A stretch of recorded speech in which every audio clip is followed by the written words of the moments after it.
Om Swastiastu. Baik, di sini saya Nimade Esmi Damayanti dengan NIM 180752120. Di sini saya akan menjelaskan sedikit tentang analisis faktor dengan menggunakan aplikasi SPSS. Baik, sebelum masuk ke langkah-langkah menganalisis dengan SPSS, analisis faktor adalah analisis untuk meringkas atau mereduksi sejumlah variabel menjadi lebih sedikit, namun tidak mengurangi makna dari variabel aslinya. Di mana analisis faktor memiliki dua tujuan. Yang pertama, memudahkan atau menyederhanakan pengambilan keputusan. Yang kedua, mengukur keabsahan model dengan sebuah data.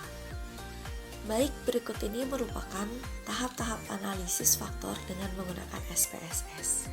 Jadi ini merupakan variable view, sebuah riset yang digunakan untuk mengetahui faktor-faktor yang dipertimbangkan oleh pelanggan untuk berbelanja di minimarket.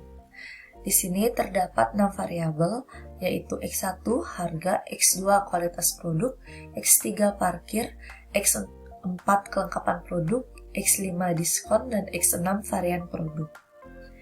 Dan ini merupakan data view yang sebelumnya sudah di-input yang berisi riset terhadap 30 pelanggan dengan menggunakan 6 variabel. Selanjutnya kita akan menganalisis faktor dengan menggunakan SPSS. Yang pertama adalah analyze, lalu dimensional reduction, lalu faktor. Lalu kita masukkan ke 6 variabel yang akan kita input, mulai dari harga hingga varian produk. Selanjutnya kita aktifkan bagian deskriptif.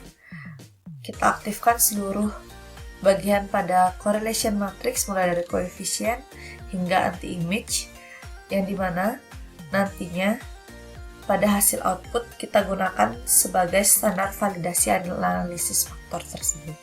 Lalu continue. Tidak lupa juga kita mengaktifkan di bagian rotation terdapat varimax untuk mengetahui nilai dari rotation nantinya pada output. Lalu continue, lalu OK.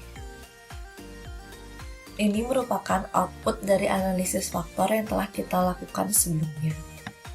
Di sini ada bagian KMU and Barrett test, di mana ini digunakan untuk memilih variabel secara keseluruhan.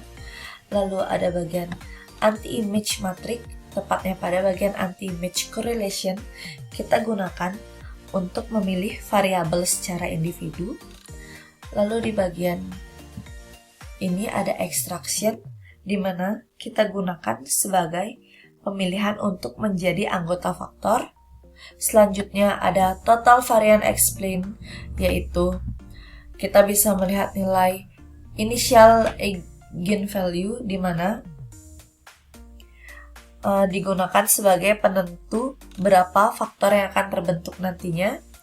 Selanjutnya yang terakhir ada bagian rotate atau rotation.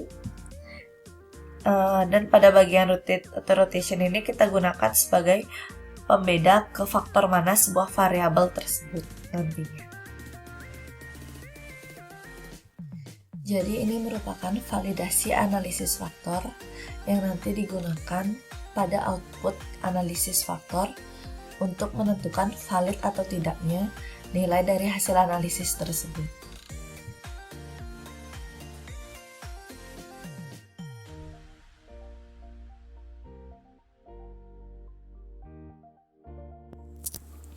Baik, sekian penjelasan mengenai analisis faktor dengan menggunakan SPSS. Maaf apabila ada kesalahan kata. Saya tutup dengan Paramasanti. Om Santi Santi Santi Om.